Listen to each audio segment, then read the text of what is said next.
Olá, meus amores do segundo ano, tudo bem? Na aula de hoje nós iremos trabalhar com algo muito divertido que eu tenho certeza que vocês gostam de ler e vocês gostam de ver as imagens, as histórias, as onomatopeias, o que cada personagem faz, o que cada personagem criou e assim por diante. Vamos lá?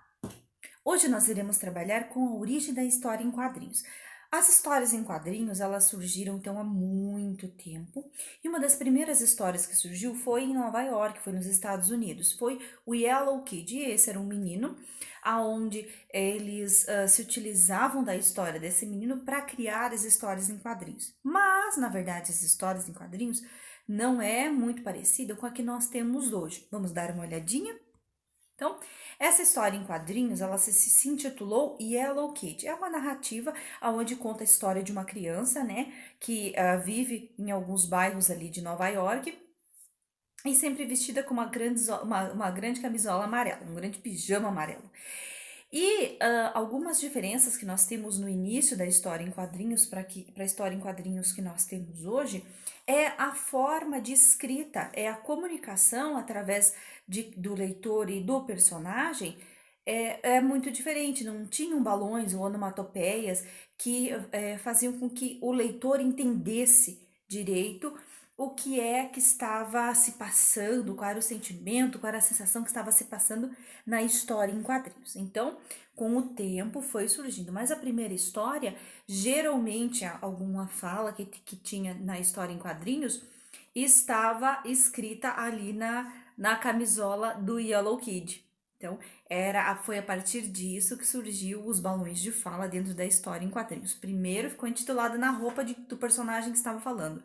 Depois foi se criando os balões, as onomatopeias e a evolução da história em quadrinho. Então, no Brasil, a primeira história em quadrinhos foi chamada O Tico Tico. Essa história em quadrinhos ela foi desenvolvida ali no século XVIII, XIX, aqui no Brasil.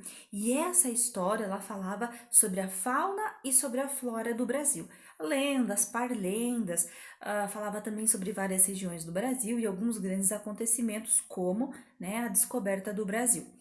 E então, o Tico Tico foi a primeira história em quadrinhos criada no Brasil. Tá? Essa imagem que eu trouxe para vocês é uma das últimas que teve, de 1953. As histórias em quadrinhos elas eram desenvolvidas principalmente, meus amores, nos jornais. Então, depois do Tico Tico, surgiu a turma do Pererê, daí veio a turma da Mônica, a Luluzinha, que já aí realmente é a história, é a característica da história em quadrinhos que nós conhecemos hoje, que já foi desenvolvida, já teve uma evolução da história em quadrinhos. Tá? Então, essa é um pouquinho da história em quadrinhos, como ela foi criada e como ela veio para o Brasil, e quais são as principais, como vocês viram ali. Beijo, meus amores. Tchau, tchau.